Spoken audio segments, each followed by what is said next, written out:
Welcome back to Subversive Preacher. I'm glad you came back or are here for the first time. My name's Cameron Miller. This is a sermon for the fourth Sunday of Easter season. And I'm about to do something I've never really done before, which is to look for a priest. And by that I mean look for someone to be my priest. I've looked to hire a priest before to be my assistant or associate in previous congregations, but I've never looked for a priest to be my priest. And because I'll be leaving parish ministry soon, I'll be looking for a priest. But heck, knowing what I know, maybe I won't. But all this has caused me to reflect once again on leadership. And there are two people I have most often turned to in the past when thinking about leadership. One is Parker Palmer, and the other is Ron Heifetz. Palmer is a Quaker educator and activist who founded the Center for Courage and Renewal, and he's been around quite a while and has a whole bunch of best-selling books. But it's his take on the inner work of the leader that I've been particularly interested in. Does the leader know him or herself well? Is the leader non-reactive, or at least able to kind of stand alongside his or her reactions long enough to consider the facts and the issues before reacting? Has the leader done his or her own hard work to know their own weakness, to know their own strengths, to know their own blind spots? And are they able to separate from the chirping voices that compete for attention within their own heart and head? In short, has the leader done enough inner work to be able to be a non-anxious presence in a time of high anxiety? Usually that means he or she will be no stranger to therapy and or spiritual direction. And I don't mean to suggest here that the leader has to be old and wizened. Rather, is the leader doing the work along the way? The leader could be very young, but highly engaged in their own inner work, so that their leadership, even without a ton of experience, is trustworthy and compelling. Now, we have all known, I'm sure, leaders who are not engaged in what Parker Palmer calls the inner work of the leader. He or she may have been charismatic or seemingly compelling to us at first, but eventually their lack of self-understanding and their inability to differentiate their ego and self-interest from all the other needs and opportunities around them will begin to show itself.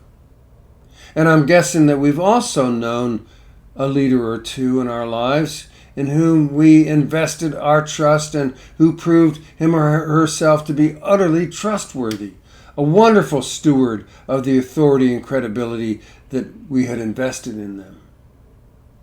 So even if we don't know the content or the extent of the inner work that the leader has done or is doing, we can see it and we can feel it in how he or she leads, and in how he or she holds and honors the trust we give to them.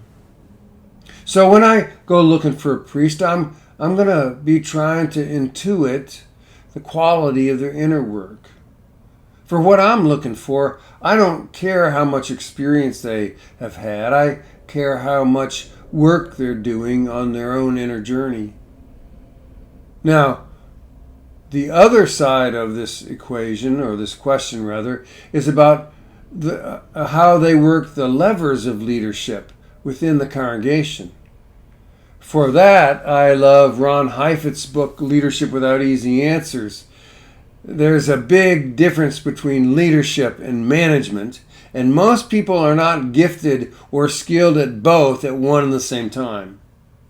Heifetz is the founder of the Center for Public Leadership at the Kennedy School of Government, where he also graduated from its medical school. And in addition to being a gifted cellist, he is best known for his work and promotion of adaptive leadership. Anyway, Heifetz uses a metaphor of leadership, the metaphor for leadership of dancing in a ballroom, but also watching people dance from the ballroom balcony. And both perspectives, of course, are crucial for the leader to perform the task of leadership.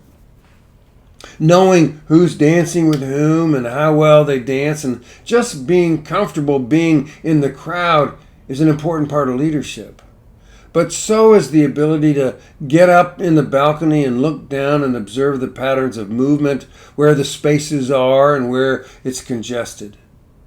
And one of those tasks, Heifetz says, is regulating the heat. It's one of the unique things a leader can do when they are entrusted with the means to do it. Like water for cooking on the stove, you need to regulate the heat within a certain range so that what you're cooking gets done but not overdone. Heat is used to make things happen, but unattended or poorly attended, it boils over. Heifetz uses the example of our biological capacity to regulate body temperature. The body seeks homeostasis, the effort between many interdependent biological elements to reach and to rest in equilibrium. But when our immune system is called into action, we'll spike a temperature, and that's good. It means our body is fighting off a virus or something. If we were to rest in equilibrium, determined to rest in that blessed state forever, we'd get picked off by whatever's out there trying to undermine us. In other words, balance and equilibrium are fine for a moment, but they're utterly hazardous if we try to stay there too long. Complacency, the desire for everything to stay the same and not change, will kill us. One task of the leader is to turn up the heat so that we move past our tendency to want to stay comfortable. But the leader also needs to be competent so that when the heat gets too much, he or she can turn it down again. Change is the instrument that creates the heat for an organization like the church, and regulating it is the task of leadership. I've known way too many clergy afraid of conflict and so unable or unwilling to regulate the heat. I'll be looking for a priest who knows how to move his or her congregation beyond its comfort zone, even as they provide comfort and nurture along the way. So now I want to shift for a minute to talk in this leadership conversation to look at the reading from Luke. In the church, we have done horrible things to this image of the shepherd, especially the good shepherd. We have all these Sunday school images of Jesus with a lamb over his shoulders, smiling and serene. But let's think about those ancient shepherds. First of all, they walked behind the flock, not in front of it. And if you think about walking behind a flock of sheep, then you know what the shepherd had to walk through. The shepherd has to be willing to walk through all that shit. It's just part of the job. And actually, an alert shepherd probably saw things in those piles of poop to know that when a virus was traveling through the flock and needed attention. And the other thing about a shepherd was they had to be fierce. They had to go up against wolves and lions and hyenas with just a big stick. And they did, and they could. The staff was a weapon, and used with acumen, it was a deadly weapon that enemies of the flock chose not to mess with. So I don't want to hear about how a priest or a minister is supposed to be a sweet, kindly, namby-pamby pastor. She or he needs to be fierce while also being able to be kind and compassionate when called for. So I'll be looking for that fierceness along with the capacity to care for and nurture the flock and me. I'll be looking for a priest willing to push the edges of my own comfort zone and not someone who tries to keep everything just the same.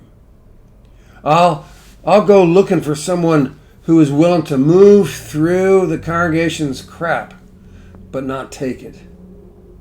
I want someone who has a good, sturdy staff and knows how to use it well. Someone willing to be fierce, even if it makes people a little nervous or scared now and again. I want someone who says out loud to expect change in how things are done and expect to be changed in the process. Someone who understands that change is not only healthy, but it keeps us alive. I have tried to be that kind of priest over the years. And for those of you who follow Subversive Preacher, well, I'll keep trying to do it. Peace be with you.